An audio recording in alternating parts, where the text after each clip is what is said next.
Hello, this is teddygaming. Welcome back to another review on the 2012 tmnt Season 1, Episode 12, no, 11, Mouse Attack.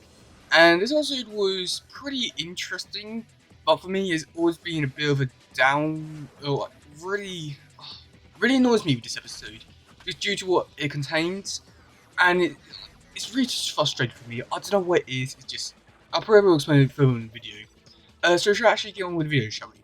Okay, so we start off with the turtles training in the dojo, and they're doing like this special concert thing. I'm not really too sure. Breath sort of mocks Leo and says that he's doing it too slow.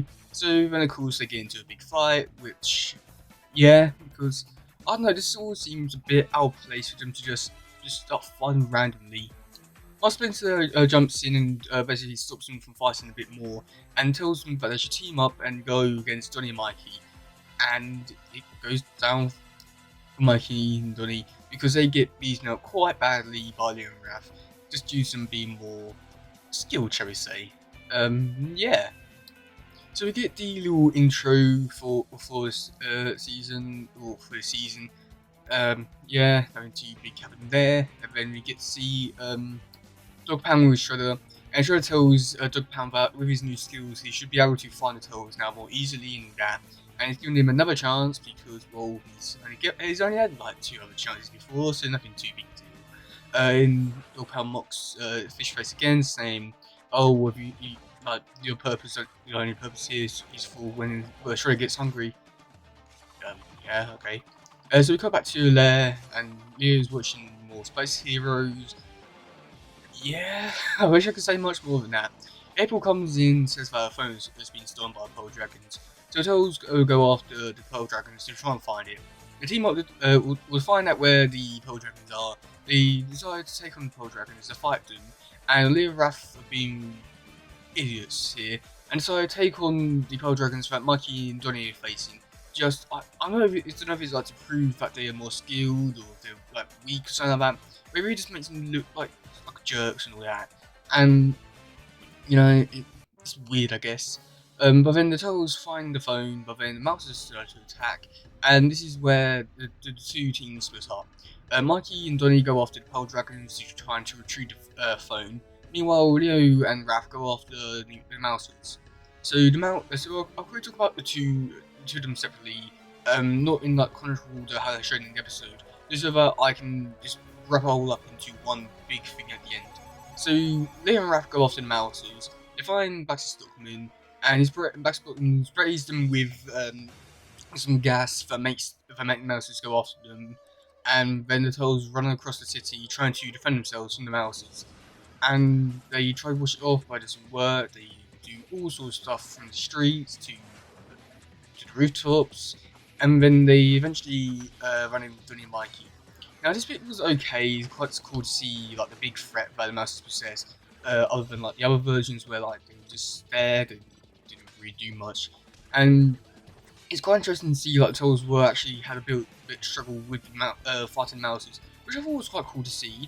Probably not the best thing, but like it was really interesting, quite cool to see them actually have a sort of threat in this universe. And actually, might be half decent in the Turtle franchise. Yeah, there's really to say for those two. I wish I could say much more than that. Although I did bring up Donnie and Mikey to see how they were doing, just because I wanted to see if they can get out of like trying to save them, but that didn't really go down too well. So, yikes. So let's talk about Mikey and Donnie now. So they get out, they find out that Backstockman is working with Dog Pound now, and the turtles try to come up with loads of different new ideas of how to get into the building without being spotted and how to get the phone. They come up with several different plans like Operation Blackout, Operation Cop Out, like those different ones like that. So they eventually come up with one to like just turn off the lights. So the turtles go inside and they try to get the phone. They do get the phone, but Dog Pound gets them, and then he hangs him up and he gets Stockman to hack into April's phone. And yeah, wish I could say this much more what happened in this episode than just they got tied up and stuff. But then that's when Leo and Raph comes in breaks them free, and they all start to fight the Mousers. And this is when that's when Donnie comes up with the good idea to get the spray and spray it on Dog Pound and Backstockman. So this way, the Mousers will go after them, and it works. And yeah, that's pretty much it. The turtles go home. They celebrate. Mikey does some dancing. April gets a new phone. Then with the villains, Baxter joins up with Shredder, and yeah. So that's basically it for this episode. I've also found this episode so frustrating for some reason, as I like the whole aspect of the mouse as being more of a dangerous threat, but I don't know, with all the other versions that I've done it in, I feel like they've presented it much better with Baxter Stockman and all that, and just here it felt a bit weird to just losing one episode where he got beaten up and all of a sudden just comes back and decides to rule the Mousers. At least with the other versions, he started off with the Mousers and didn't fill up plays.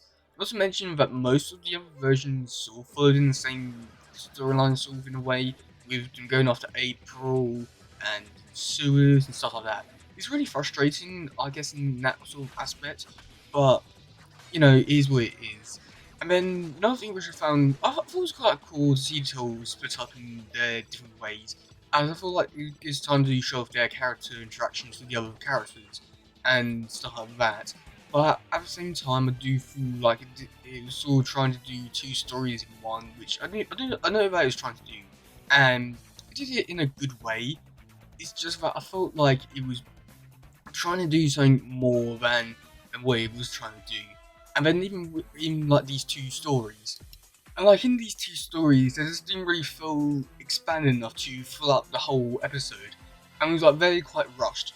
I know that with the Liam Ref one, they had run across the city, trying not to get captured or anything, but that could, if that was presented over a 20-minute episode, that could have presented as quite a cool story to see them, like really dealing with the effects of it, I guess, and showing them off as like more, like giving them a bit more time to expand everything and just really show that big enough threat, other than just showing that they're just getting chased across the city, which is cool and all, but I feel like there should be more. Remember the Mikey and Donnie stuff? It would have been very cool to see them actually plan out a big thing and show that they are like, really good characters that do have a place on the team. Well, yes, they do have a place on the team, with Donnie being smart, but what place on the team does Mikey have, other than just being very caring to all people? Like, this could be like a very good opportunity to show that these two characters, or specifically Mikey, is a very good, valuable member of the team, and he has potential to be on this team. But without that sort of motivation to be there, he's not really given much of a reason to be there. If anything, you can get rid of him and the team will still be the same, I guess. And I feel like that's sort of where the problem lies with this episode, is that they got some very interesting stories, but they don't really present it that well. With the monkey, with like two turtles being split up, you could just split over like 2 episodes. You could really present the characters and show why they need each other and all that. I know that they did, but you could really expand on it way more. And with the mouse thing, you know, it would have been cooler to see them sort of adapt the original storyline. But I understand they will want to try to do their own thing, which is good and all. It just felt a bit weird not to see that sort of story be played out. But yeah, that's gonna be it for today, guys. If you do have please share, like, subscribe, and stuff. Goodbye, yo, bye.